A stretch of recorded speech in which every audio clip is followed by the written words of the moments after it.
Morning, and welcome to this piece for our Abco newsletter. I'd like to introduce you to Leanne Griffiths from GES. But Leanne, do you want to explain a little bit more about yourself and what you do? Of course. So I'm Leanne Griffiths. I am the business development director here at GES. I have been with the business now 10 years, which feels like an absolute lifetime, but also feels like I started yesterday, so it's quite a funny one. My role is predominantly to work with organisers, post-pandemic, more so with associations, conferences and congresses, working with them on their organiser requirements for a production of a delivery. So we are the partner of service production. Okay, brilliant. Thank you. And you've been an Abco member, maybe not you personally, but GES since before I started, and that's 12 years ago. So thank you for that. Of course. And you recently wrote a blog that actually we will put on our news pages before we send out this newsletter about hidden suppliers. Do you want to talk a little? I know we sort of had that conversation as well after the Festival of Learning that we probably need to sort of promote the whole supply chain a little bit more, and you quite rightly told me off. So talk to me a little bit about hidden suppliers. I mean, and I think probably from that, while it wasn't really a telling off, Heather, but I think it absolutely showed the kind of hidden nature of suppliers within the industry. We are the ones that are behind the scenes, that goes with the nature of the work that we do.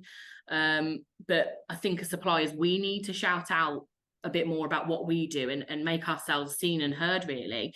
But effectively, we make it happen, and kind of without us, the events don't get off the ground, whether it is a production partner like ourselves or an AV supplier or the multitude of suppliers that are within the industry. It's in terms of the experience that we can bring to the table, it's massive.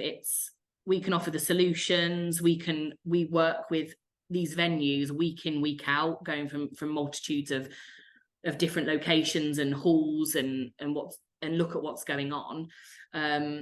We've seen it all, we've done it all, and we know what does and doesn't work. So nothing comes as a surprise. No, it doesn't. And I think the knowledge we have, PCOs and associations and organisers of events should really tap into that knowledge. Whether it is we're trying to decide what venue to go to, have you got any insight onto these venues? It could be that we say to look at access and this is the experience we have here. This is what happens here. This is where we have difficulty in venues such as this. So we can really offer insight, really, from kind of before even you've decided what venue to go to. So the experience we have, I think, is should be lent upon more by organisers, I think. And you said your relationship with association bookers has changed post-pandemic. What did you mean by that? Pre-pandemic, I think we didn't have as much, from a PCO perspective, we were kind of engaged at not necessarily the last moment, but it becomes very transactional. It becomes, we need X amount of shell scheme, we need this theatre building, and it becomes very transactional, and it definitely was more pre-pandemic. Post-pandemic, that's kind of changed in that we are being engaged either slightly earlier, or that we're starting to get a bit more involvement in terms of design, in terms of what works, what doesn't work. That for us, creative pragmatism is really what is critical to suppliers. So what can work within budget and bring the kind of brand and associations values and experience to life. Effectively, that's what we're there to do. So by engaging with us earlier, the PCO bookers are starting to gain that in advance and maybe see any pitfalls they could come up against. And we kind of pick things up a bit earlier than maybe we would have done pre-pandemic. I think people are really understanding benefits of coming together, aren't they, at Absolutely. in-person events, and they want to make sure that those events absolutely maximize the time out of the office, because we've all got used to working from home, and it's sort of a bit of a pull to come out. So if we're going to go out, we want a really good experience. So, you know, I think you talked about how you make it so that it's more interactive maybe, and engaging, and getting people to network. But I think also sustainability is getting higher and higher on the agenda again, isn't it? And It, by the it sounds of it, you can add some real expertise in that area too. Absolutely. From a sustainability perspective, it seems to become a really kind of hot topic. I think probably post pandemic, but more so in the last year or so. Um, it's always been around, but I don't think has been maybe as focused upon as it should be for us. London Olympics 2012 was for us where the sustainability journey really kicked off. We had to become ISO 2012 accredited to deliver part of the London 2012 Games. And from there, really, that accreditation has effectively helped our purchasing since then, really. It's we've worked with the so many different agencies around how we can improve processes and product. We've made some massive sustainability statements in the last 12-18 months. COP26, when it was in Glasgow in 2021, we announced part of the events industry pledge that we were going to be work towards net carbon zero by 2030 as part of that wider events industry pledge, which is a massive statement to make. We are zero to landfill as a business already, and sometimes I sit and talk to production managers, and they don't realize it. And I think for us, where we're talking about hidden suppliers, is associations often engaged a third party production element to help with the delivery of their event, whether they haven't got the infrastructure themselves as an association to put on their events. And they might have their values around sustainability and the wider values they have an association, and don't realize that maybe their supply chain either is or isn't compliant with those values. So kind of part of this conversation is for me to just ask that these associations ask the questions. From a lot of the organisers I talk to don't realise we are, as a business, we are zero to landfill already, let alone this events industry pledge. And it gives them that sort of sorry to interrupt, it gives them that discussion point when delegates start to call out, as they do when they see something that they believe is unsustainable or wasteful. Then they've got that sort of almost backup, haven't they, that guarantee that actually you're not in that field, you are looking at these things. We work, a lot of organisers I work with now, we say that we'll provide them with documentation to support with their exhibitors pre-event, say this is what we're working towards for the event that's coming up, and also from a post-show perspective to be specific in the numbers that from a sustainability aspect, whether that's 2 tons of graphics have been recycled, or we have there's so many different statistics that we can provide. 300 light fittings have gone back into stock, or there are really silly things that maybe organisers and associations don't realise that is actually already going on within the industry, that as a supplier we don't shout out about enough. Carpet is a massive factor in the industry at the moment. Yes.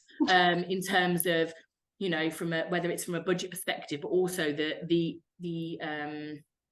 just the impression that carpet is unsustainable, whereas standard exhibition carpet at the moment is recycled. So from that respect, it is a sustainable source. But there are now options on the market that are fully cradle to cradle certified to be sustainable. They use no water in their production. So those products are there in terms of not having to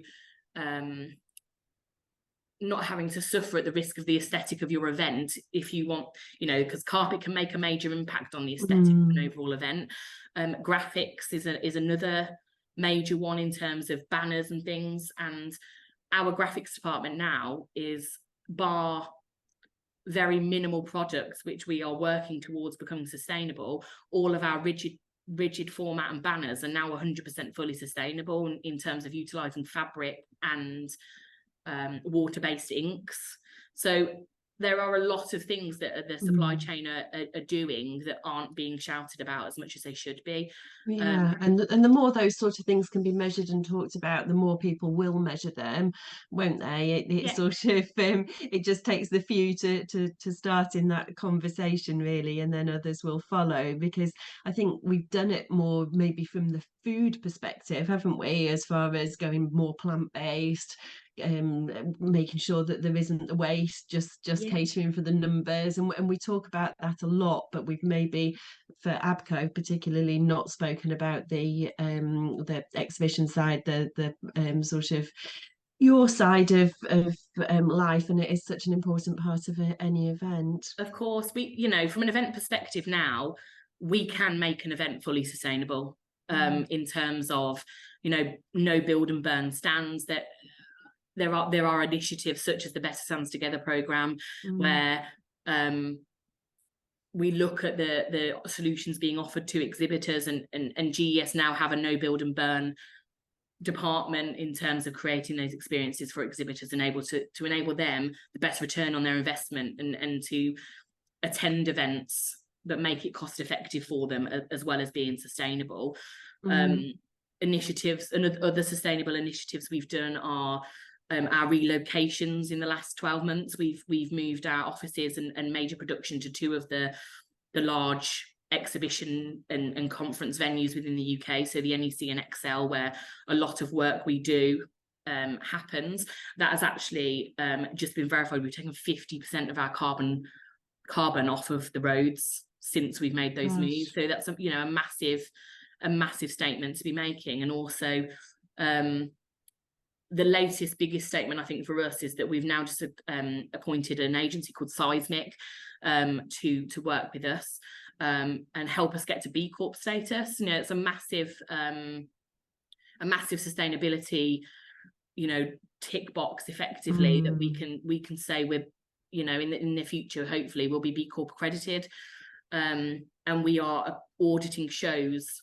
Currently, we've done a couple in the last month to look at our processes and production in order to improve ourselves even more. So there is a lot being done across the industry that just needs to be spoken about. That's it. So if people are interested, they get a hold of you, do they, Leanne? Yeah, so my role is to work with organisers, PCOs, associations directly, in terms of getting ideas, consultative, it you know, just advice. I'm at the end of the phone for that, even if it is just a quick call and help, and we're not even working on the project, you know, that I'm here for any form of conversation and advice, really, and happy to do so.